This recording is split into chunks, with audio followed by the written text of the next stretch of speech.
Karibu sana mtazamaji, ikiwa sasa imetimia saa 5 na dakika 38 saa za Afrika ya Mashariki. Bila kupoteza muda, kama nilivyokuwa nimekueleza hapo awali, hii leo tunaangazia mjadala kuhusu tamaduni na sheria kwenye ndoa, na hizi sheria pia zitamgusia sana watoto ambao wako kwenye hiyo ndoa. Na utata uliopo ni kwamba kuna mengi ambayo bado wananchi hawafahamu, haswa kuhusiana na watu walio kwenye ndoa na walikuwa wamepata watoto hapo awali kwenye ndoa ya hapo awali. Ni kipi ambacho unafaa kukijua iwapo utajipata kwenye ndoa ya aina hiyo, au iwapo labda unaona unaelekea kwenye mkondo huo? Na hapa kwenye studio mtazamaji, siko peke yangu, niko na jopo nzima ambalo linafahamu mengi kuhusiana na tamaduni, masuala ya dini, sheria za watoto pamoja na sheria za ndoa na mahusiano. Na kwa sababu mtoto hapa anazingatiwa sana, na kile ambacho kinatarajiwa sana ni haya maslahi ya mtoto kuwa yamelindwa na usalama wa mtoto kuwa umelindwa inavyostahili, pamoja na swala la kulipa mahari.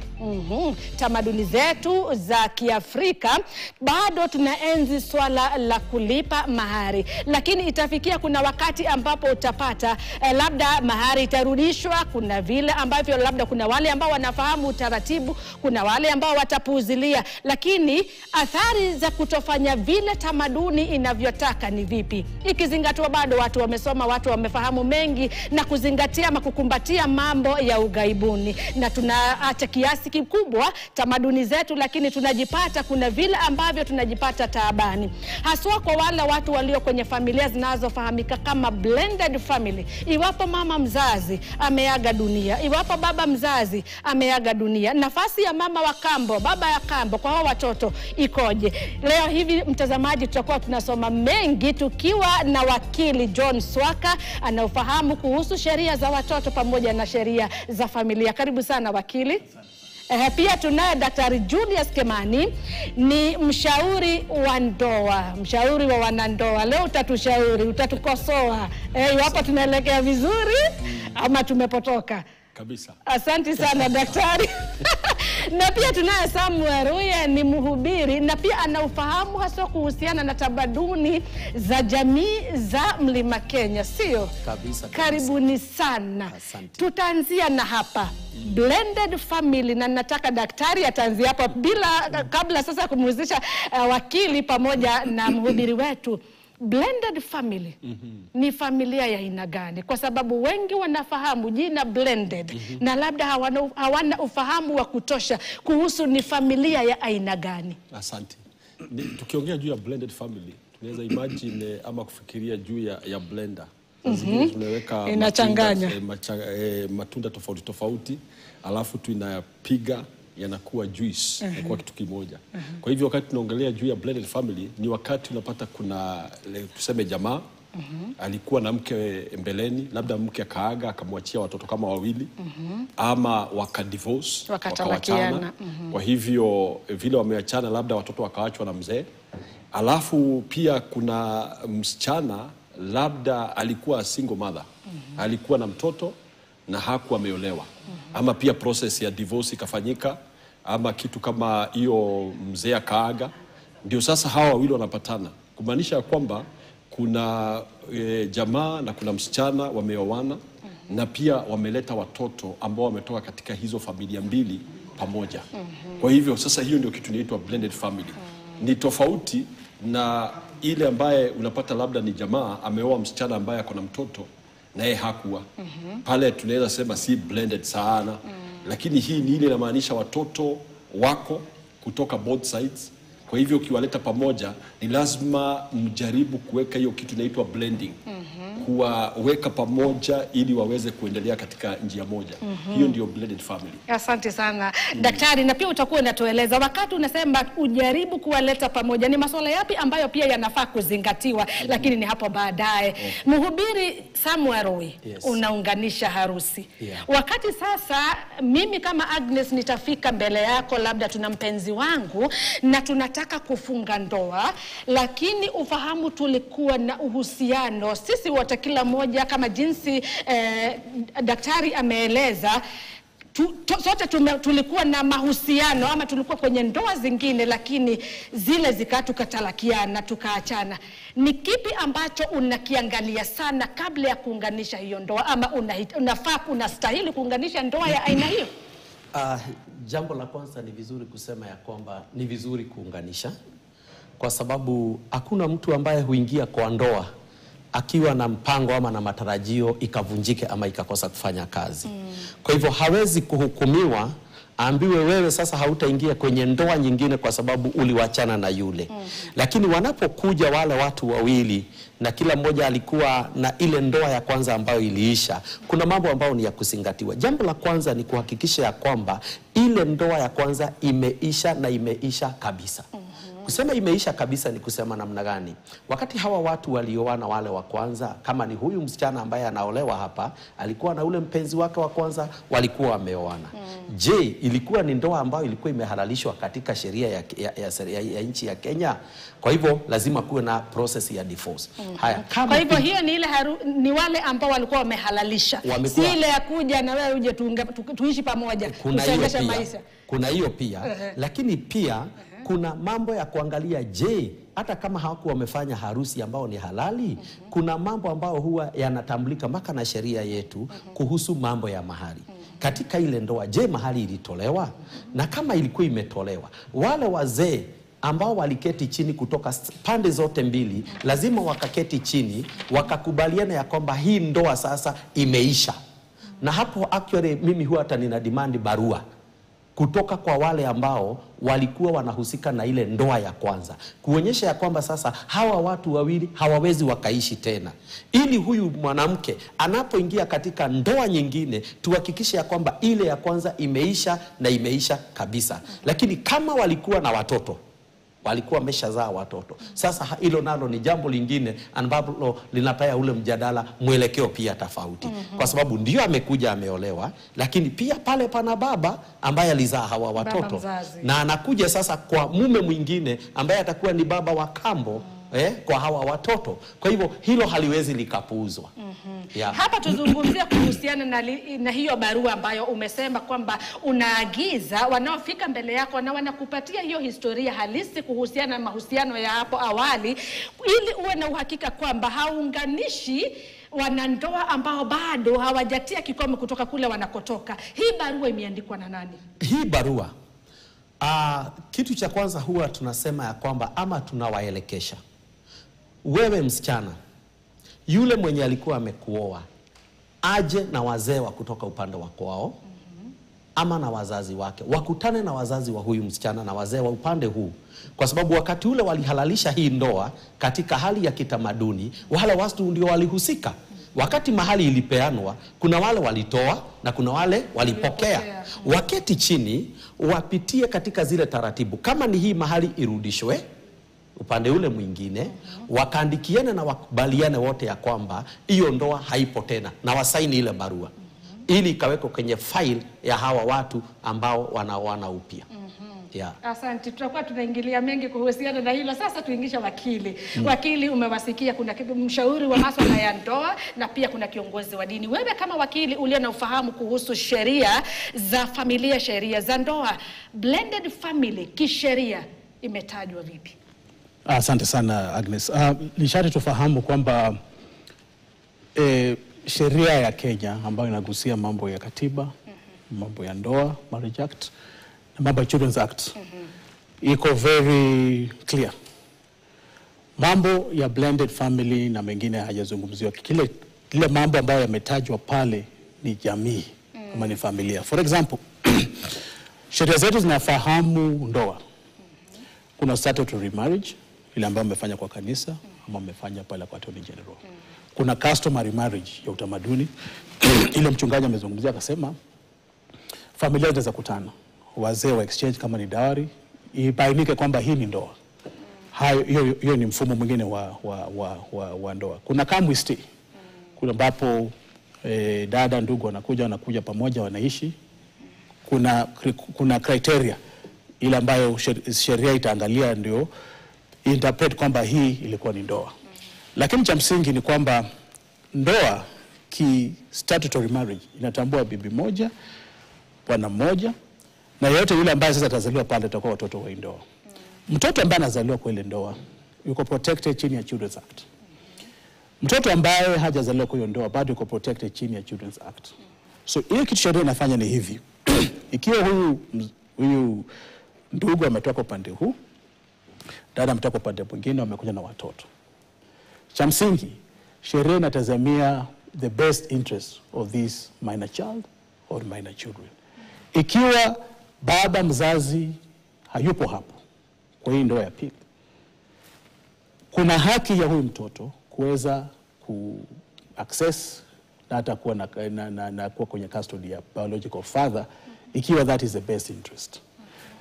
Sawia, ikiwa huyu mtoto yuko na baba, lakini the best interest ni sharti awe na mama yake, japokuwa mama ameolewa mahali pengine, sheria pia ita consider. So yale mambo ambayo sheria inazingatia haswa kabisa inapokuja kwa mambo ya mtoto ama watoto, it is the best interest of that minor child. Watu wazima wana haki ya kuingia kwenye ndoa, maana they are mature. Sheria ya ndoa inasema lazima kuwa over 18, so you are mature. Unajifanyia maamuzi. You must be of sound mind, una akili timamu. So unapoingia kwenye ndoa, tayari umeingia kwa moyo na kwa hiari. Wenda ikazaa matunda, wende isizae, wende kavunjika, wende kaendelea. Lakini mumeingia mkiwa watu wazima. Wale watoto ambao wanazaliwa ndani ya ndoa ni watoto bado, ni wachanga. So they must be protected by the law. Lazima sheria sasa ije iwe protect. Na sheria ita protect namna gani? Ikiwa huyu mama ata move on to another relationship, jinsi daktari amesema na hata mchungaji hapa kwamba ndoa ile inaweza vunjika, sharti sheria izingatie who is the best person now to remain with this child. Ni yule mama ambaye amebaki na yeye, ama yule baba ambaye ameelekea. Shikilia hapo pia utakuwa, kwa sababu hapo tunaelekea pole pole, kwa sababu lazima pia tutaangazia wakati iwapo jambo limefanyika, ni nani ambaye anapaswa kusalia na hawa watoto, kwa sababu kwa kweli mtoto amelindwa kikamilifu na sheria za nchi, na hata maamuzi yanapofanywa na jaji pale mahakamani lazima atatilia mkazo swala la kwanza kuhakikisha kwamba huyu mtoto anapata mahitaji yake yote ya kimsingi na yuko salama. Yule ambaye atakuwa ndiye anapewa kibali cha kusalia na hawa watoto watoto wako salama. Daktari, wewe kama mshauri wa ndoa, umemsikia jinsi wakili wetu hapa ametueleza kuhusiana na katiba ya nchi, ndoa ambayo inatambulika na katiba, na ametutajia vizuri kwamba blended family, katiba ni kama imejiondoa, ni kama haijatambua hilo. Wakati sasa wanafika mbele yako, unawashauri vipi? Najua tumeketi sana na watu ambao wamekuja wameoana labda kanisani, na wengine hiyo kitamaduni, lakini wako na watoto. Na kitu ya kwanza tunasema ni lazima uelewe ya kwamba kama wewe ni mwanaume, ujue ya kwamba hauoi mke tu. Umejiingiza katika covenant pia ni kama ndoa ingine na watoto. For example, kama ni wawili, ni lazima hawa, yani ile dating process ni lazima mtaanza wote pamoja. Kwa sababu kuna wale tumekuwa na kesi unampata mtu alidate, amekuwa na msichana ako na watoto, wewe haujui wale watoto, lakini wakati utakuja kuwajua wanakukataa. Sasa unaona inakuwa ni kitu ngumu. Kwa hivyo tunasemaga wakati umeamua ya kwamba mtafanya hiyo ndoa ya blended, ni lazima uamue kama wewe ni mwanaume utadate mpaka wale watoto. Ili hata kama utaketi chini nao waweze kukujua na uweze kuwajua. Na kitu moja tunasema ni vizuri sana, kwa sababu kuna watu wanafanya hiyo mistake, kwa sababu umeoa sasa unaforce wale watoto wakuite baba. Na process ya kawaida nasema wacha yule mtoto akurecognize kama baba, hata kama itachukua muda mgani. Kama atakuwa akikuita Kimani ama rafiki ya baba ni sawa, kwa sababu baba si position. Baba ni kwa sababu ya recognition. Yule mtu ameona kwamba huyu mtu ako na mambo zake, tabia zake ambazo zinafaa aitwe baba. Number 2 tunasema pia yule the lady ni lazima achukue muda kujua watoto wa huyu mzee. Kwa hivyo dating inakuwa very complex, na lazima watu wajitayarishe hiyo process yote iendelee. Na uweze kuwa na wakati pia ya hao watoto sasa pia waweze kukaa na hao watoto wa mzee, waweze pia kujuana. Kwa sababu hapo ndio challenges zinakuwa. Kwa sababu ya blended family wakati wanaingiana, kitu ya kwanza pia kuna advantages. Lakini disadvantages zile ziko pale, inaweza kuwa watoto hawa accept mmoja wenyu. Watoto pia wanaweza kosa kuaccept watoto wale wengine. Na pia kuna zile competitions za watoto, kwa sababu wanaangalia ni nani anapendwa zaidi, ni nani hapendwi zaidi. Kwa hivyo hayo mambo yote ni lazima, kama wewe uko na akili timamu, uwe umejitayarisha. Na ndio najua mhubiri ataagree, wanasemaga count the cost. Kabla ya kuingia kwa blended marriage, count the cost. Uko tayari kuenda hiyo safari yote? Ni lazima tukumbuke, wakili amesema the best interest ya hawa watoto. Hawa watoto hawakuchagua kuzaliwa kwa hiyo familia. Hawakuchagua ni nani ataolewa. Kwa hivyo at the end of the day, nasema ni lazima tuangalie vile hawa watoto watakuwa in the best environment. Na tusipoangalia hayo mambo, challenges zitakuwa pale mbele. Yes. Na ni wakati upi, kwa sababu umetoa hoja ambayo ni ya muhimu sana. Wakati sasa mmepatana mkiwa watu wawili wazima na mmeamua sasa tumeanza safari ya kuchumbiana, kujua tukiwa na lengo la kuelekea kwenye ndoa. Ni wakati upi sasa pia hawa watoto, kwa sababu umesema ni wanaendana sako kwa bako. Kuna hawa watoto na pia kuna huyu mpenzi. Ni wakati upi sasa wa kuwaleta watoto kwenye hiki chungu sasa, wajuane sasa pia na pande, kama ni wa baba wamjue sasa huyu mama, na wa mama wamjue sasa huyu baba. Ni wakati upi sasa wa kuanza kuleta hawa watoto kwenye hiyo picha? Unajua, nasemaga binadamu tunakuwa tumeumbwa ndani na kitu ambayo inaitagwa, kuna ka common sense na kuna another sense. Na hiyo sense ni kama vile wakati unaendesha gari, unajuaga gari ikiharibika unasikiaga tu kelele. Na the same way, wakati mnaanza dating, of course hamwezi ingiza watoto immediately. Lakini wakati ile mtafika usikie mnaweza ishi pamoja, then sasa hapo ndio mna make decision kuintroduce kama ni the lady ana introduce jamaa kwa wale watoto. Na hawamo introduce ati huu ni baba yenu, huu ni rafiki yangu, ndio awaweze kuanza kuassess. Kwa sababu watoto wakireject yule, whether it's a man or a woman, wakireject inaweza kuwa ni kitu moja very challenging. Ni vizuri usikize hisia za watoto zinaenda namna gani. Na kama itachukua muda, msikimbilie ndoa kabla hamja blend wale watoto pamoja. Kwa sababu usipofanya hivyo, na kuambia vita itakuwa katika ile ndoa. So ni lazima mkuwe sensitive on the timing. Wakati mmeagree nyinyi wawili mnataka kuoana, sasa hapo ndio mtaanza kuinvolve watoto. Na msioane kabla hawa watoto mjafika mahali. Na ndio semaga wapeleke, kama ni kanisani counseling, kama ni mkuja kwa familia, family counselor, ndio waweze, kuna maswali na mambo wanafaa wapelekwe, waweze kujua vile watakavyoishi katika hiyo ndoa. Na sasa kuna swali ambalo nataka uliwazie, kwa sababu sasa nataka kuelekea kwa mhubiri. Iwapo sasa wamependana sana wale wawili wazima, lakini watoto hisia zao ziko tofauti, itakuwaje iwapo watalazimisha ndoa bila kuzingatia maslahi ya watoto? Mhubiri, sasa pia ningetaka kwa sababu wakili ametueleza kuhusiana na swala hilo la kuzingatia maslahi sana ya mtoto, na mtoto kwa sheria, hata hilo ndilo ambalo litazingatiwa sana na mawakili pamoja na majaji ambao wanafanya hayo maamuzi. Mshauri wa ndoa pia ametueleza umuhimu wa, iwapo utajihusisha na mahusiano ya aina hiyo, uzingatie kwamba mtoto hutamlazimisha kumpenda yule mzazi mwingine wa kambo, na ni muhimu sana kupeleka mambo polepole na kumleta huyu mtoto kwenye hiyo picha. Na kuna wakati sio tu mara moja, ni polepole. Wakati wanapofika mbele yako, una uhakika upi kwamba kile ambacho kinafanywa, haki za mtoto zimezingatiwa, maslahi ya mtoto yamezingatiwa? Usiunganishe ndoa, baadaye unapata kwamba wale uliounganisha vituko vimefanyika kwa watoto. Asanti. Jambo la kwanza ambalo huwa ninafanya ama huwa tunafanya, wakati ambapo wanajipanga kufanya ile harusi ama kuoana, lazima kila mtu aongee ukweli wa moyo wake. Kama ni mwanamke, aseme ana watoto na akubali. Hawa watoto baba yao yuko hai ama hayuko uhai. ili uweze kuelewa kama baba yuko uhai, attachment ya hawa watoto na yule baba imefikia katika kiwango kipi. Na kama yuko uhai ni kuachana waliwachana, na hawa watoto wako na ule uhusiano na baba yao wa upande ule mwingine wa karibu sana. Sasa lazima huyu mama ama huyu mwanamke akapewa mashauri ya kwamba kuanzia sasa, kama vile ambavyo mtaalamu wa kijamii amesema, ya kwamba ni lazima sasa aanze kuintroduce hawa watoto kwa huyu baba ambaye ni mpya. Unajua, huwa tunasema hivi, mama kwa mtoto ni by birth. Mwanamke tu kuzaa mtoto automatically yeye ni mama. Lakini baba ni by introduction.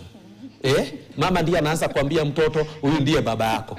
Huyu ndiye baba yako. Hata wale tulio nao sisi tumewazaa, mama hao akaanza kuambia hapana, na huyu sio baba yenu halisi. Hivyo ndivyo watoto wataenda. Kwa hivyo mama ana jukumu kubwa zaidi ya kuintroduce huyu mwanamume mpya ama huyu baba mpya kwa hawa watoto. Na hilo ni jambo ambalo kama vile ambavyo mtaalamu amesema, si la kufanywa kwa haraka. Linataka mchukue muda mrefu ili mpaka mfike mahali ya kwamba wote sasa wanaelewana. Huyu baba ama huyu bwana mpya naye anakuja, ana jukumu la kuwini roho za hawa watoto. Ana jukumu ya kuwini hawa watoto upande wake. Atawawini namna gani? Atawawini kwa kuwaonyesha upendo, kuhakikisha kwamba ako na wao, anazingatia masilahi yao, anawaonyesha, yani anaingia pale na anaingia katika ile nafasi ya ubaba, anaichukua kabisa. Manake hautalazimisha watoto wamuite baba. Tumeona wengi, hata wengine wanasema, mimi hata kama mama utaolewa, huyo sio baba yetu, huyo ni bwana yako. Ama hata unatembea pale unasikia mtoto anasema hapana, bwana ya baba yangu tu ndio wako na mama nyumbani. Huwa wanasema hivyo, tunawasikia. Lakini ukiangalia kwa kindani utakuta kwamba ni kwa sababu huyu baba mpya hajaweza kusimama katika position yake kamili. Kwa hivyo ili tusingatie yale mambo ambayo wakili amesema, ya kwamba swala la mtoto na maslahi ya mtoto lazima yapewe kipaumbele. Tatizo ni kwamba watu wawili wanapopendana, upendo ndio kama ndio unatawala. Mambo yao ndio yanakana yako mbele. Kuna utofauti wa wakati msichana ambaye hana mtoto na kijana ambaye hana mtoto wanaoana, na wakati ambapo msichana aliye na mtoto na kijana aliye na mtoto wanapooana. Ni kama kwa mfano mtaalamu na wakili watakubaliana na mimi, kuendesha gari ndogo na kuendesha lori ni tofauti. Hawapigi kona the same. Huyu wa lori kubwa lazima atafute, awe mwangalifu, manake hii lori akicheza itaingia mtaro. Lakini gari ndogo unapiga kona vile unavyotaka. Kwa hivyo huyu mwanamke anapofanya maamuzi, lazima mambo ya watoto yawe ndio yako mbele sana. Asante sana. Bila shaka kwa kweli mnatoa maelezo na mafunzo ambayo ni muhimu sana katika kukuza jamii zetu, kuzingatia kwamba maslahi ya mtoto hayakiukwi na pia maadili yanazingatiwa kisheria pamoja na kitamaduni, kwa sababu kama Waafrika hakuna vile tutakimbia tamaduni zetu, au sio? Haya, kufikia hapo mtazamaji, nachukua pumziko fupi mno. Baadaye nitakaporejea tutakuwa tunaingia kwenye sehemu ya pili na kuingia kwenye undani wa mjadala wetu.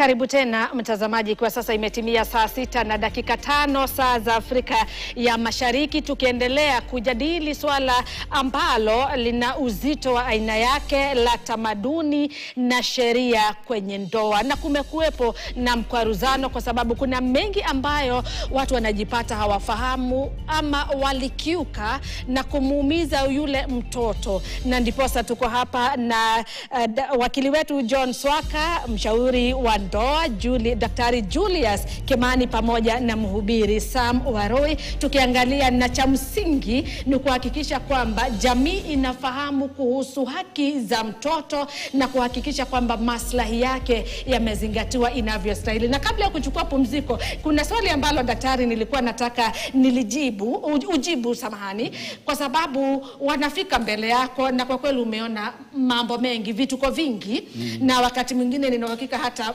mtakosana pia na wale wateja ambao wanafika mbele yako kwa sababu wanaona ni kama unawapeleka visivyo.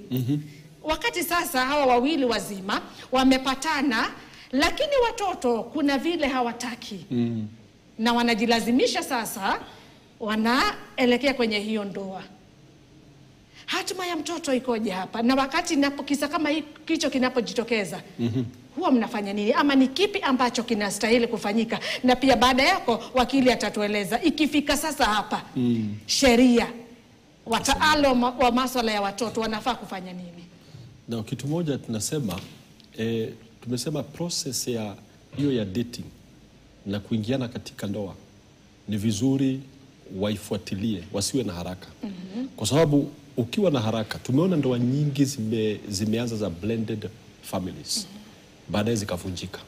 Kwa sababu mtoto labda amekataa baba, naye baba amechukua jukumu labda la kudiscipline yule mtoto, akaenda beyond.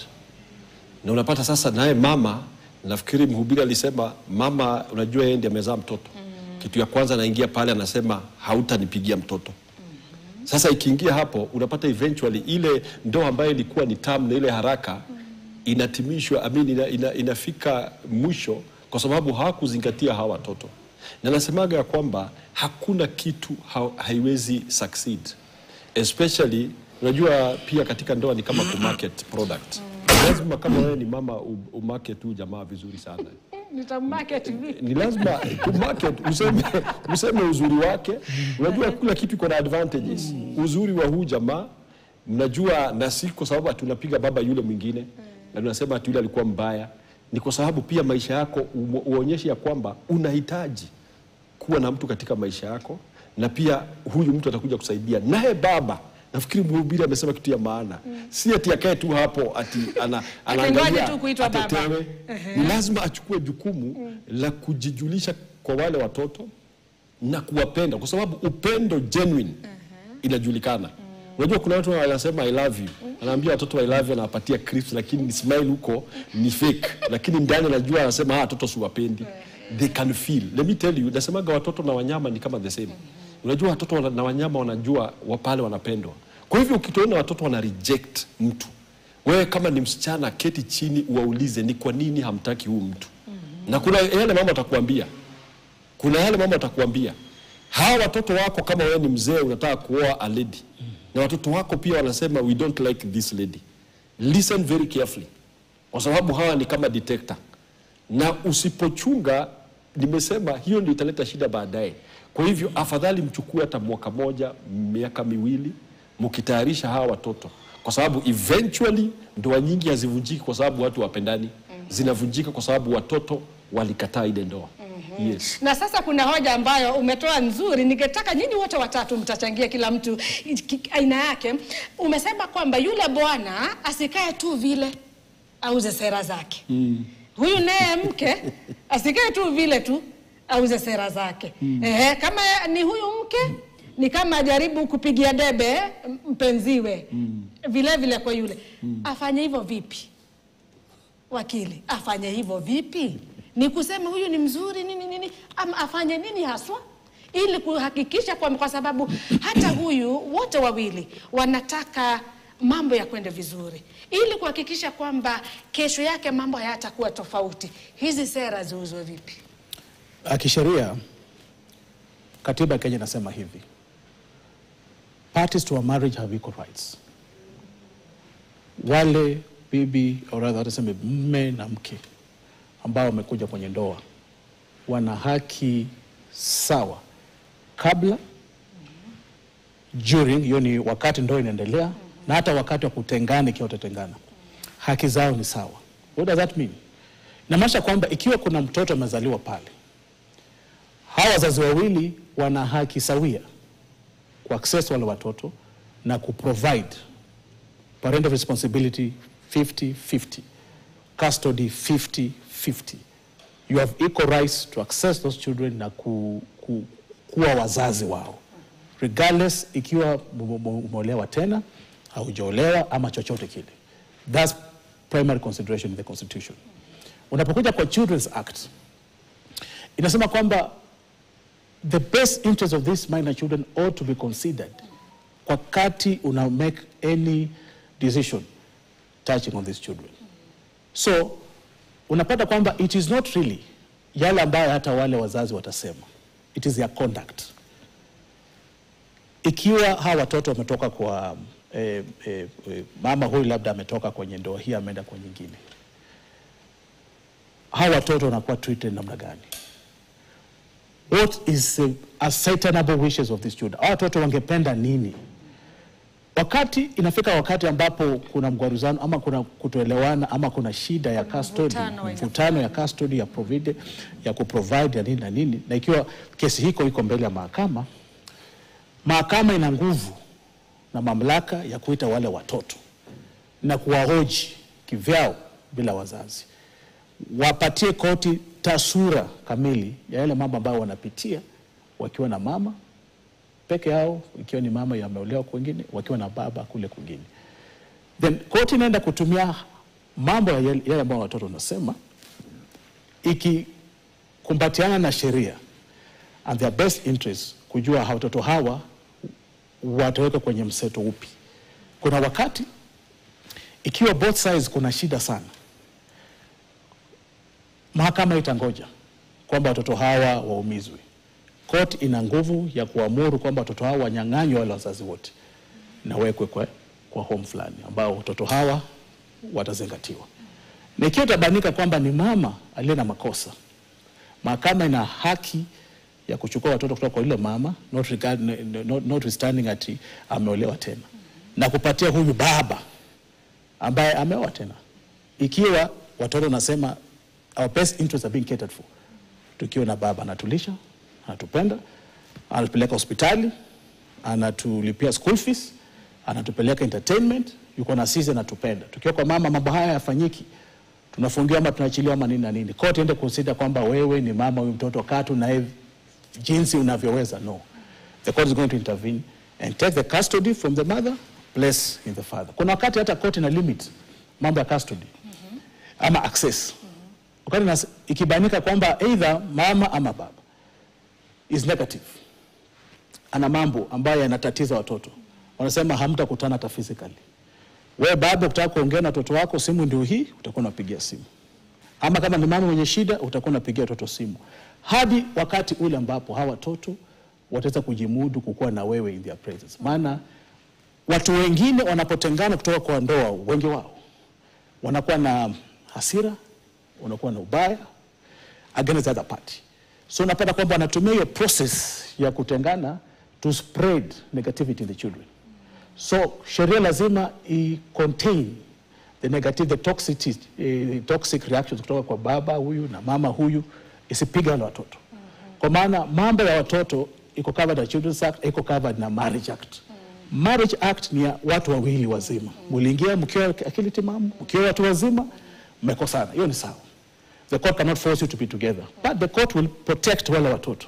Hivi kwamba baba, mama wasi affect future ya watoto. Nikibainika kwamba mmoja wao anawa affect, atakuwa limited kwa access. Ikibainika kwamba wote wawili wanachangia, both of them will be excluded from the lives of these children. Na watoto wataelezwa hata na mahakama. So it is incumbent, ni lazima wale wazazi wajue we have our differences as adults. Tuna tofauti wetu. Lakini huu tofauti hawezi ukaruhusiwa uingie kwa watoto. So tukifika kwa watoto, we are on the same side, we are the same team. Mimi, mama yenu, yule baba yenu, sisi ni wazazi, we are one side. Si ati mama ni Manchester, wewe ni Arsenal, watoto ni Liverpool, mtawana kwa nyumba. Hawa watoto watagrow with a lot of resentment. Mama kutana nao anaambia baba ni mbaya alifanya hivi, huyu ndio baba mzuri.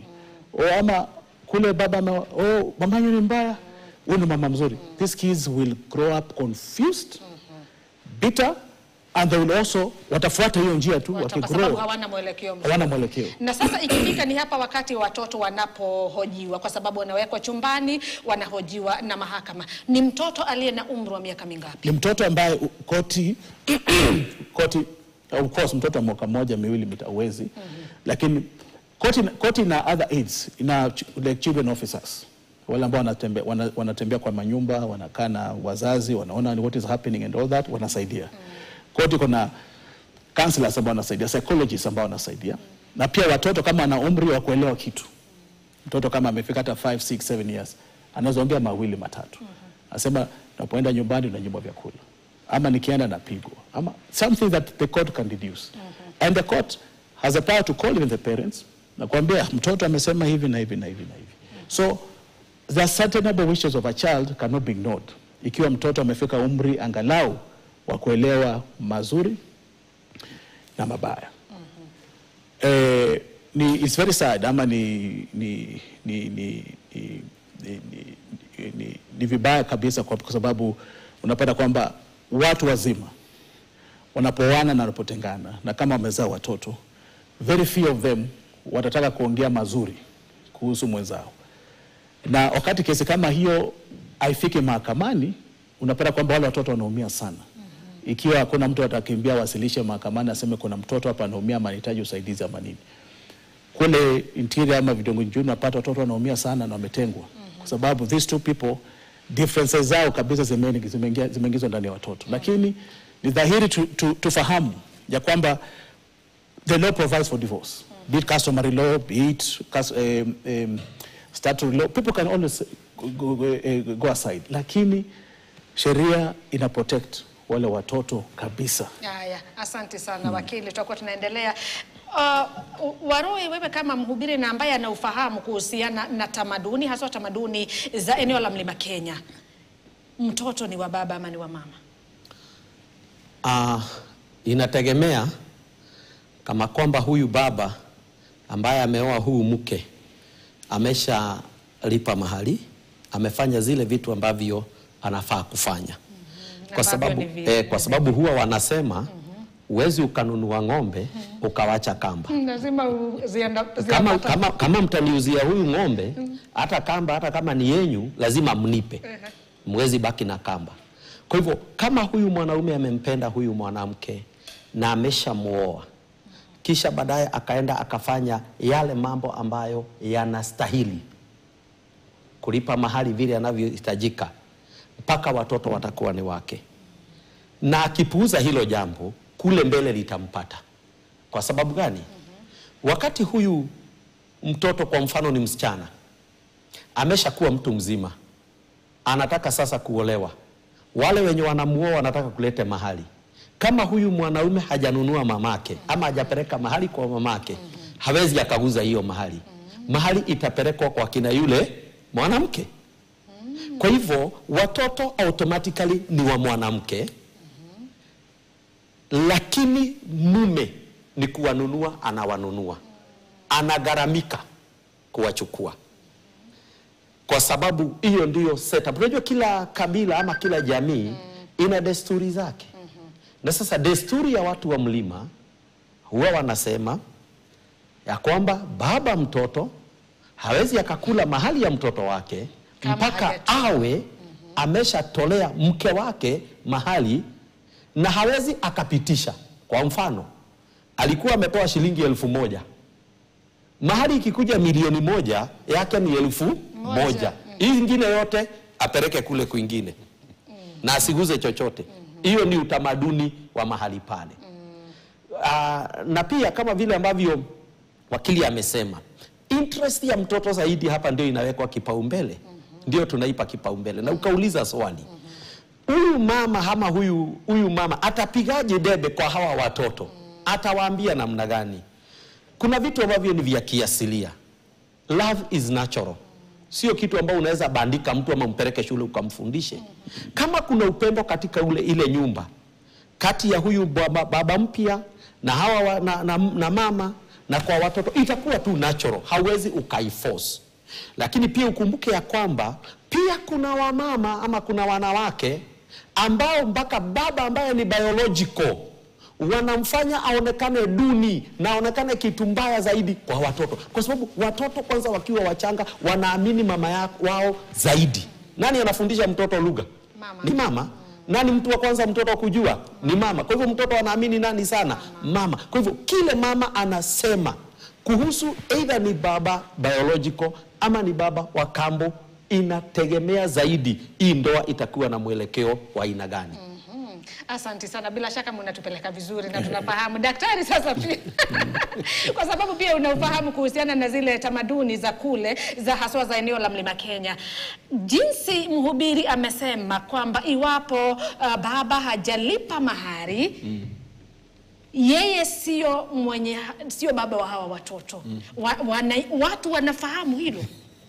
Ama watu wana mapuuza tu kusema ni tamaduni za mababu. Unajua pale of course tamaduni ni kuna zile nzuri na kuna zile ambazo ziko na za kufinyilia. Lakini nasema hivi, unajua hata tukiondoa tamaduni zote, at the end of the day watoto hawaelewi tamaduni. Hawaelewi. Wakati huyo mtoto ako ndani ya nyumba anajua huyu ni baba, huyu ni mama. Na ni vizuri kuheshimu tamaduni zile zinafaa kuheshimiwa. Lakini at the same time tujue ya kwamba, na hapa nimefurahia kwa sababu kusikia sheria kwamba iko na interest ya watoto ni nzuri sana. Kwa sababu at the end of the day nasemaga hivi, wale watoto tunalea generation, tunalea mume na mke wa mtu kesho. Yale wanajifunza ni katika ndoa zile wanazoziona. Kwa hivyo ni lazima tujue hata kama kuna tamaduni, wale watoto tunasemaga katika saikolojia, hata kama mtawachana kuwe na divorce, baba usidivorce watoto wako. Kama mama mtadivorce, usidivorce watoto wako. Watoto wako ni watoto wako na ni lazima uendelee kuwaona. Mambo ya mahari, unajua ni kitu ambayo itaingia katika jamii na itoke. Ngombe zitakuja, zitaliwa, zitaenda. Pesa itatumika. Lakini lazima tujue ya kwamba hata kama hukulipa mahari, position yako kama baba inafaa iheshimiwe katika tamaduni. Kwa sababu yes, utamaduni na agree inasema mtoto ni wa mama. Lakini ukweli ukifuatilia kama for example Biblia, mbegu inatoka kwa mzee. Kwa hivyo mtoto hata akifuatiliwa unasikiaga ni ukoo wa baba fulani. Na ni yeye aliye na nafasi ya kuendeleza huo ukoo. Na yeye ndio akona nafasi ya kuendeleza huo ukoo. Kwa hivyo at the end of the day tuheshimu tamaduni zile zinafaa kuheshimiwa, but at the same time tukumbuke watoto hawajui tamaduni. Haya, asante sana. Na sasa nachukua taarifa moja hapa, na tutakaporejea sasa tutakuwa tunaingia kwenye swala la kulipa mahari, kwa sababu iwapo ulikuwa umetolewa kwenye ndoa ya kwanza, ya pili utatolewa, na itakuwaje sasa pia kuna nafasi ya utolewe kwenye ndoa ya pili, na iwapo utaaga dunia hali itakuwaje? Mtazamaji, nachukua pumziko fupi, lakini kabla ya kuchukua pumziko kuna taarifa hapa ambapo wafanyikazi wa Beruru FM wanaendelea na ziara yao katika kaunti ya Nandi, huku wakitarajiwa kukutana na mashabiki barabarani na vituo vya masoko katika eneo hilo. Safari hii ya maonyesho ilianza mjini Kapsabet ambapo walitambulisha masafa ya redio ya Beruru maeneo mbalimbali kabla ya kuelekea Namng'oi Junction, Kipsikak, Mangundoi, Kaptumo, mji wa Nandi Hills, soko la Himaki, na baadaye kuelekea kumaliza siku hiyo katika kituo cha Lesos. Hapo jana walitua maeneo mbalimbali ikiwemo Mosoriot. Kila betute agoi saa 3 asubuhi.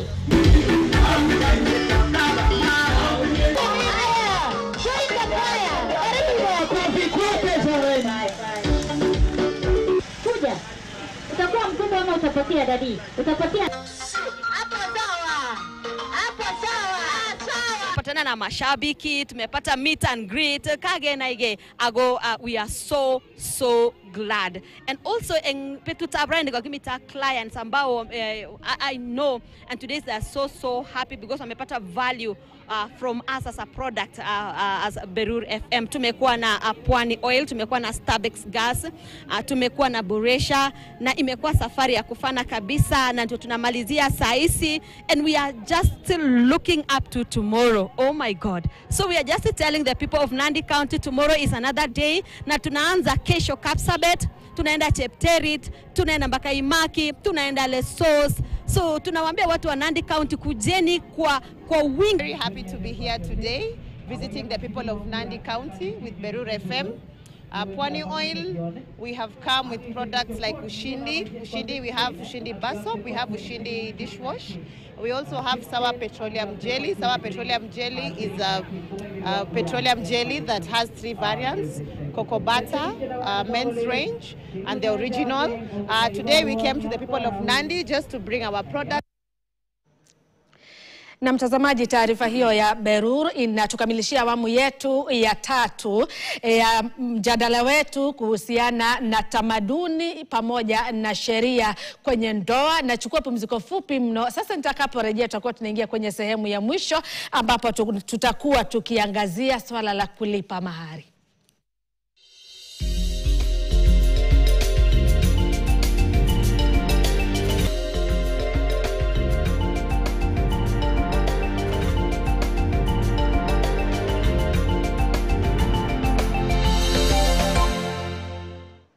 Karibu tena mtazamaji, hivi sasa imetimia saa 6 na dakika 30 saa za Afrika ya Mashariki. Tunaingia kwenye awamu ya mwisho ya mjadala, na kwa kweli mjadala umeshika kasi. Wengi wameanza kufahamu mengi ambayo waliyapuuza, na cha msingi hapa ni iwapo utajihusisha kwenye mahusiano na mpenzi ambaye alikuwa kwenye ndoa nyingine na ana watoto, na wewe pia umetoka kwenye ndoa nyingine na una watoto. Cha msingi hapa sio kuzingatia hisia zenu, ni kujali maslahi ya hawa watoto ambao mmekuja nao na kuhakikisha kwamba usalama wao unahakikishwa, mahitaji yao ya kimsingi pia yanahakikishwa. Na kama jinsi wakili ametueleza, tamaduni haitakinzana na sheria. Sheria imesimama kikamilifu na kidete na hawa watoto, na serikali kupitia idara ya mahakama imejitolea kwa njia ambayo ni ya kipekee kusimama na hawa watoto. Sasa tuzungumzie swala la mahari, kwa sababu sisi ni Waafrika na kwa kweli tunaenzi swala hilo la utamaduni la kulipa mahari. Iwapo ulitoka ndoa nyingine na ulikuwa umelipiwa mahari, tutaanzia sijui tuanze na mhubiri pale. Ulikuwa umelipiwa mahari, utalipiwa tena? Nitarudi katika ile pointi yangu ambayo nilisema ya kwanza. Na nikasema ya kwamba wakati watu wawili wameoana, hakuna mtu anaye matarajio ya kwamba inaweza isha. Wanaanza na upendo mwingi, na katika ule upendo mwingi kuna mambo mengi yanatendeka, na mojawapo ya mambo ambayo huwa yanatendeka ni kulipa mahari. Na mahali ni mojawapo ya tamaduni na mila na desturi zetu kama Waafrika. Ingawa vile ambavyo mtaalamu wa kijamii amesema kuna zile mila nzuri na kuna zile mila mbaya. Na pia ni vizuri kuelewa ya kwamba hata mambo ya mahari pia yako katika Biblia. Kuna mtu mmoja alisema, niitisheni mahari yote ambao mtaniitisha, bora niwe na huyu binti yenyu, ama mnipe huyu binti yenyu. Wakati ambapo hii ndoa imefika kikomo na imefika sasa hawa watu wawili wawezi wakaendelea pamoja na wametengana, kuna umuhimu sana wa hilo jambo kuwekwa katika kikomo officially. Wakati ambapo nasema officially ni kusema ya kwamba wakati mlioana, kama ni katika njia ya kitamaduni ama katika njia ya kikanisa, mahari ilitolewa, na haikutolewa na nyinyi wawili kwenye giza, ilitolewa wazi wazi. Kuna wazazi wa pande hii na wazazi wa pande hii, wazee wa pande hii na wazee wa pande hii, wote walikuwa mahali pale, walijumuishwa katika hilo jambo. Kwa hivyo wakati ambapo wanafanya termination ya hii ndoa, niyo hali ya kuongea na kusema hii ndoa haiwezi ikafanya kazi. Kwa hivyo sasa ni nini kitakachohitajika? Ni mahali iregeshwe. Kwa sababu kama sasa desturi ya watu ya mlima, msichana hawezi akatolewa mahali mara mbili. Yaani wale wazazi hawezi wakakula mahali ya huyu na wale mahali ya huyu, hiyo itakuwa ni haramu. Haifai kukua hivyo. Kwa hivyo itabidi wachukue, waregeshe. Na kama hawana huo uwezo wa kuregesha, huyu mwanamke kama amepata mwanaume mwingine wa kumuoa, ile mahali yatalete, ule ataitwa jamaa na watu wao, mlilete ng'ombe 3, mlilete mbuzi 10, yote kwanza wapatiwe, hawa waondoke waende zao. Sasa wasalie na bakshishi. Sasa wabakie na bashishi ya juu. Sasa kuanzia hapo, huyu mwingine sasa anaweza toa mahali kulingana na vile atakavyotaka na kulingana na uwezo wake. Na sasa hii ndoa ya pili inaweza endelea kwa sababu ile ya kwanza imeshamalizwa. Yeah. Na kwa sababu kwa kweli hali halisi mambo kwa ground daktari, kuna wale ambao wanapokea mara mbili, hawarudishi ile ya kwanza. hatari iko wapi iwapo haitarudishwa ile ya kwanza, ama huyu jamaa wa pili hata hana ufahamu, anaambiwa haikutolewa na hali halisi ni kwamba mahari ilikuwa imetolewa. Hatari iko wapi? Ningesema unajua naweza angalia kwa njia mbili. Niseme wakati mahari inatolewa kwa sababu mmeona kitu kizuri na si hata kununua, mnanunua. Ni kama appreciation, mnasema tumekuwa na urafiki pamoja. Sasa wakati wa kusema mambo ya kurudisha mahari, na naheshimu hizo tamaduni, lakini nafikiriaga kwa njia nyingine. Nasema hawa watu wakati msichana wenyu alichukuliwa na ameenda labda akaolewa mahali pengine, kuna benefits pia zimeingia katika familia zenyu. Labda jamaa hata alikuja akajengea mama yako nyumba, akaja labda akanunulia mzee pikipiki. Hizo zote zinafaa zihesabiwe pia zirudishwe pande huu, kwa sababu unajua hii ni urafiki ambayo ilikuwa established. At the same time, hawa watoto ambao wamezaliwa katika hii jamii hawatakosa kuwa grandchildren wa wale ile familia. Wataendelea kuvisit huko. Sasa wakati wanarudisha mahari, which is of course their tradition, lakini angalia ni kama mmesema hakuna benefit tulipata katika wakati mlioana. Hakuna kitu imeingia katika familia yetu, hakuna kitu tuna appreciate mmefanya nzuri. That is the way I look at it.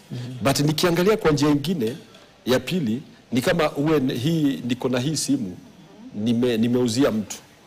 Alafu hii simu nikaona si nzuri ikae na yule mtu. Nikaichukua tena nikapatia mtu mwingine hapa. Ninafaa nirudishie yule mtu pesa zake kwa sababu nimechukua simu. Lakini ningesema ihesabiwe, iwezi kuwa the same quantity kwa sababu hii simu imetumika katika ile jamii kidogo. But that is what now traditions are. Of course, kuna mambo ambaye wanasema adhari, ni zile unasikiaga katika tamaduni laana. Na unajua sasa hapo ndio sasa dini na sheria na utamaduni zinagongana. Kwa sababu watu wengine wanaamini mambo ya hizo mambo ya kwamba kutakuwa na laana. Na ningesema hivi, if it is easy vile pastor amesema, kama wewe umeenda kuolewa mahali pengine na huyu jamaa anakuja kuleta mahari na wale wanasema wanataka mahari yao, wapelekee. Kwa sababu haitakureduce. Hautakuwa na ile uoga ya kwamba ati sasa kuna kitu inakufuata. Utakuwa umetulia. Na iwapo labda ninataka kurudisha lakini wazazi watakaidi, nifanyeje? Sasa unajua hapo sasa ndio tunasema, unajua sasa wewe unaweza kuwa, unajua wewe wazazi hapo sasa, unajua wacha wabebe uzito yao. Unajua kwa sababu wewe umetaka kurudisha. Na tumia the same principle. Nataka kurudisha pesa ya mtu fulani nilichukua. Nimempatia huyu mtu arudishie yule na huyu amekataa naye. Wacha huyu abebe huo mzigo. Mimi nakuwa free. Kwa hivyo wewe uko sawa. Mimi niko free. Mimi na assume niko free. Kwa sababu siwezi wekwa katika mahali na mimi nilikuwa nimeagree. Ni hawa wamekataa. Asante sana. Sasa tuje kwa wakili. Sheria inasemaje kuhusiana na kulipa mahari? Kuna sheria ambayo hata inataja hilo swala? La hasha. Hakuna ulipaji wa mahari kwa sheria yoyote hapa Kenya. Wazee watakataa kulipa. Hayo ni mambo ya Waafrika, mambo ya utamaduni wa Kenya na Waafrika. Sheria iko very very clear. Nasema ikiwa umefika umri wa miaka 18, wewe ni Mkenya. Katiba inakurecognize kama Mkenya, una haki ya kutembea nchi mzima, kuishi popote, kuoa na kuolewa. Alafu napenda mikakati ni nani ambaye anaweza oa na kuolewa. Over 18 years, kwa sound mind. Sheria zetu hazikubali mwanaume kuwa mwanaume ama mwanamke kuwa mwanamke. Kwa hivyo lazima uwe mwanamke na mwanaume. 18 years. That's number one. Sound mind. Si kwamba nilikuwa nimechanganyikiwa, nilikuwa nimekunywa pombe siku yote, I was doing hiyo kubaliki. Ndoa za usiku zimekataliwa unless you have a special license. Kwa maana utaoa mtu ambaye hujui. Atafundika, atakupatia mtu takataka, uende nyumbani na mnyama.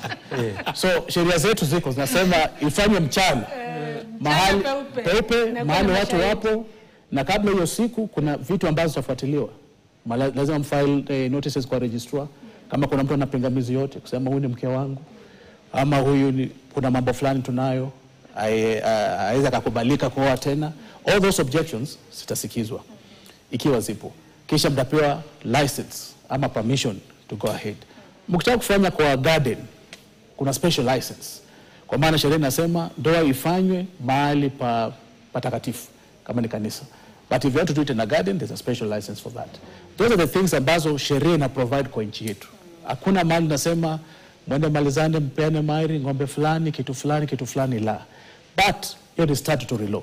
When it comes to customary law, sheria inasema kwamba ikiwa kuna issue ya what do you call it, ya mahari ambayo unatakia, hakuna mahali imesemekana kwamba mahari inapaswa kuwa kiwango fulani. Inasema tu hivi, if you are conducting your marriage under customary law, as long as anything has been paid towards that customary whatever, that is considered as dowry. So hawezi ukasema kwamba hii ikuwa ndoa kwa sababu alipaswa kuleta ng'ombe 100 na kaleta ng'ombe 1. You understand? 99 remains. No. As long as a step has been taken, the law will recognize that as customary law. Kwa hivyo sheria inakubali hatua ya kwanza, haijalishi iwapo kuna zingine 10 ambazo unafaa kufuata. Ni sheria ya kwanza. Unapoenda for customary law. Yes. Kama statutory ni ila kanisa, hiyo haina dari, haina chochote. Kama mtaelewana dari kule nje, mupeane vitu zenyu, malizane ni juu yenu. Lakini ila kanisa na Attorney General, all they want to know is that you are adults, you have sound mind, there's no objection, you are willing and ready, mtapewa the requirements, you'll go ahead. Lakini mkioana chini ya customary, sasa hapo ndio hizo vitu ambazo ninazungumzia. Na sharti tufahamu hivi, hata hii ya kanisa, statutory law na nini ambayo wamefanya kwa Attorney General, hakuna mahali wakati mnafanya divorce, koti ama mahakama itaitisha kwamba mmerudishana mali yenu, mmefanyana nini, hamna. All you need to do is to set the grounds. The reason why we cannot continue ni 1, 2, 3, 4. Those grounds must be supported in law. Adultery, kama ni all those things, desertion, ameacha ndoa, cruelty, huyu mtu ni mnyama, amegeuka, nielewi, mambo kama hayo. Hakuna mahali sheria itasema rudishianeni mali. La, hayo ni mambo ya kitamaduni. Watu wengi kwa sheria ya kitamaduni.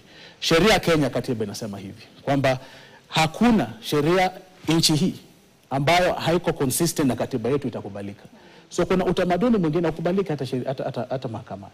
Kwa hivyo lazima ibalance ione kwamba huu utamaduni ambao una invoke, je, unaambatana na sheria zetu na haswa katiba. Maana katiba is the greatest law in the land. So ikiwa kuna utamaduni ambao unaumiza mtu, labda yule mama ama yule kijana ama nani, the court will negate it and proceed and give the right decision. Asante sana wakili. Sasa kuna hili swala ambalo sitaki kutumaliza kipindi kama hatujalijibu, kwa sababu watazamaji wengi wangetaka kuwa na jibu halisi na ukweli wa mambo ya jinsi mambo yanavyofaa kuwa.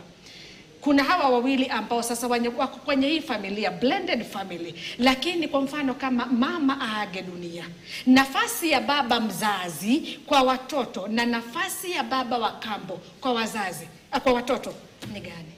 Sijui ni wakili ama ni mshauri ama nianze kisha wahubiri watamalizia. Maana sheria zingine na mahubiri inaenda pamoja. Sheria inasema hivi, the person inasema kwamba mzazi, the biological parent, ndio mwenye anapewa ubao mbele kwa uhusiano wale watoto. So if mama, the biological mother has passed on, custody ina revert back, full custody ina revert back kwa biological father. Ndio sheria. Haswa ikiwa baba huyu ni mtu mkamilifu, ni mtu man of integrity, ni mtu wa kawaida, baba wa kawaida. Unless we can prove kwamba kidogo tabia yake ama taasudi zake kidogo haziambatana na maadili ya watoto. He is cruel, he is bad, ama neglect, hawataki. Hapo ndio sheria itaconsider kupatia hawa watoto kwa step father. Or any other person anaweza apply kotini kama guardian. Nasema ningependa nipewe guardianship. Ndio inaweza kulinda hawa watoto, maana mimi si baba mzazi ama sio mama mzazi. Kwa nini? Uta-cite reasons. Sema labda their biological mother hayupo tena, wamebaki na biological father. Biological father kuna issues na nini tunafikiri huyo biological father ataitwa pia mahakamani. Aulize, kuna mtu ameomba achukue hawa watoto because of this and this and that. Can you also give your own side? Akisema ni sawa, unapeana. Akijitetea akisema mimi niko sawa, niko tayari kulinda watoto wangu, tapea watoto wake. Kwa hivyo it doesn't become obvious kwamba because the stepfather is present and the stepmother rather the biological mother has now passed on, that is how watoto watapeana kwa mikono ya stepfather. No, as long as the biological father is alive and well, hawa watoto lazima warudi kwa mikono ya yule mzazi ambaye anaishi. That is how it is done. Na iwapo itafikia mahali hawa watoto walikuwa na uhusiano wa karibu na huyu baba wa kambo, na hata wakienda mbele ya mahakama watapendelea kuwa na baba wa kambo na ila sio baba mzazi, itakuwa sasa hapo mahakama itazingatia sana. Kwa nini nataka kuwa na stepfather as opposed to a biological father? Vile nimesema, if there are exceptional circumstances ambazo zinathibitishwa kwamba baba wetu wa kambo anatendea haya na yale na yale na yale, na baba yetu huyu mzazi kabisa, biological father, is not close to us, hatutaki, hafanyi nini na nini na nini, court will consider kupeana watoto kwa stepfather, also with the right kwamba huyu baba wao biological pia akuwe present in the lives of these children, because ni watoto wake at the end of the day. So it's not a blanket order kwamba kwa vile mlikuwa mmetengana na mama ameaga, sasa wewe jinsi uko umetegana, sasa utakaa kando, hawa watoto wataendelea na huu mfumo mwingine. That must be brought to an end because their biological father is alive. Yes. Asante sana. Turejee sasa kwa tamaduni, na ningetaka mhubiri pamoja na daktari kwa dakika zingine ni kama 3 hivi tumalizie kipindi. Ni nani iwapo sasa kwenye lile swala la kulipa mahari, wote wawili wamelipa, kuna jinsi ambavyo hata daktari amesema kuna yule atakayerudisha na kuna yule ambaye hatarudisha. Iwapo sasa huyu mama mzazi wa hawa watoto ameaga dunia, ni nani yako na haki ya kumzika? Yule yako na haki ya kumzika kulingana na mila na desturi, kama sasa ni za watu wa mlima. Manake kulingana sasa na wazazi wa huyu msichana, wao wanajua sasa msichana wao hayupo tena na yule mume wa kwanza, yuko na huyu mume wa pili. Manake huyu ndio amemaliza kumpatia msichana, amemchukua mikononi mwao. Kwa hivyo huyo anapewa nafasi ya kumzika. Lakini ikikuja ni swala la watoto, kumbuka huyu si baba biological, huyu ni baba mlezi. Na kama vile wakili anasema interest ya hawa watoto itaangaliwa, lakini pia kuna sauti ya wazazi wa huyu msichana. Manake na wao pia wako na nafasi yao. Kwa sababu kama yule baba wa kwanza waliwachana na huyu msichana wao kabisa, na akawa hayuko mahali pale tena, na vile mke amekufa sasa ndio ametokea. Sasa hawa wazazi pia wako na jukumu la kuulizana, huyu mtu juu amekuja, tutampatia hawa watoto akae nao ama tutampatia. Na pia lile swala la mambo ya mahali litaibuka tena mahali pale. Kwa mfano, huyu mama ambaye ameaga amewacha mtoto wa kike. Huyu mtoto wa kike ameshafikia umri wa kuolewa. Na huyu baba wa kwanza ambaye ndiye baba ya hawa hakupeleka mahali yote kwa hii familia, ama alipeleka na akaregeshewa. Na msichana naye anasema sasa mahali yangu sasa wageni wangu nataka waende kwa baba yangu. Kwa hivyo sasa hiyo ni kikao cha wazee kukaa chini na hiyo familia kujadiliana hilo jambo litafanywa namna gani. Asante sana Samuel Roy. Sasa tumelezea na daktari. Toa hisia zako. Ni nani anafaa kumzika? Kwa sababu labda yule bwana wa kwanza mahari haikurudishwa, atakuja kusema kwamba huyu bado ni mke wangu kwa sababu hakuna thibitisho la kwamba tulitalakiana kwa sababu kulingana na mahari haikurudishwa. Unajua sasa hapo hiyo ni ile tunasemaga technical. Na hapo sheria itaingia pale ndani. Lakini ningesema ya kwamba unaona yule mtu kama mtu ameolewa, na hapo ndio naonaga watoto ndio wanateseka. Wakati mama amekaa katika mochari mwezi mmoja, miezi miwili, yule anateseka hata si baba, ni watoto.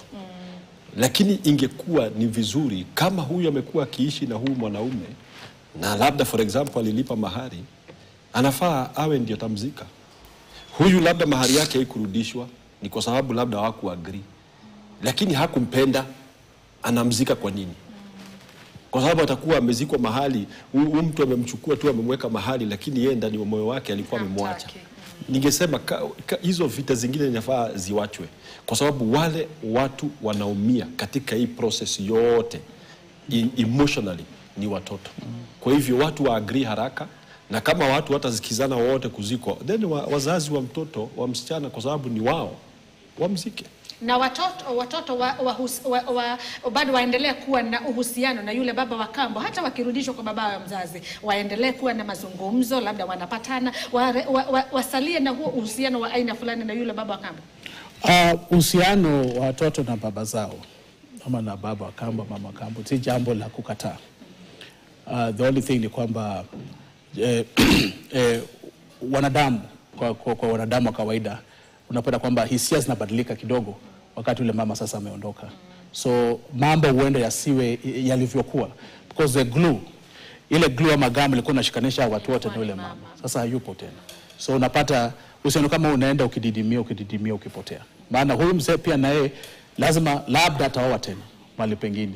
Sasa tena hisia zake zitavutwa upande mwingine. Kwa hivyo ni jambo ambalo linaenda tu likiisha polepole mpaka wanabaki tu katika hali ya sawia. Asante sana wakili John Swaka, daktari Julius Kimani ambaye ni mshauri wa ndoa, pamoja na Sam Warui ambaye ni mhubiri. Bila shaka nina uhakika wengi tumefahamu mengi ambayo hatukuwa tunayafahamu, na cha msingi ni kwamba mtoto yuko salama chini ya sheria ya nchi pamoja na sheria ya kanisa, na sheria ya watoto, licha kwamba kuna tamaduni na pia kuna dini. Na hata katiba ya Kenya. Na pia katiba ya Kenya. Mtoto Yes. analindwa pale hasa katika kipengele cha 53. 53 article 53. Asante sana. Mtazamaji, ninasema asante sana kwa kufuatilia kipindi. Nina hakika kwamba umefahamu mengi kuhusiana na tamaduni pamoja na sheria za ndoa. Cha msingi ni kuhakikisha usalama wa yule mtoto ambaye anahusishwa kwenye ule uhusiano wa familia, haswa ambazo zinatoka pande tofauti na kuwaleta watoto wa pande tofauti pamoja. Nasema asante sana kwa muda wako. Mimi ni Agnes Gakunga, endelea kutazama KTN.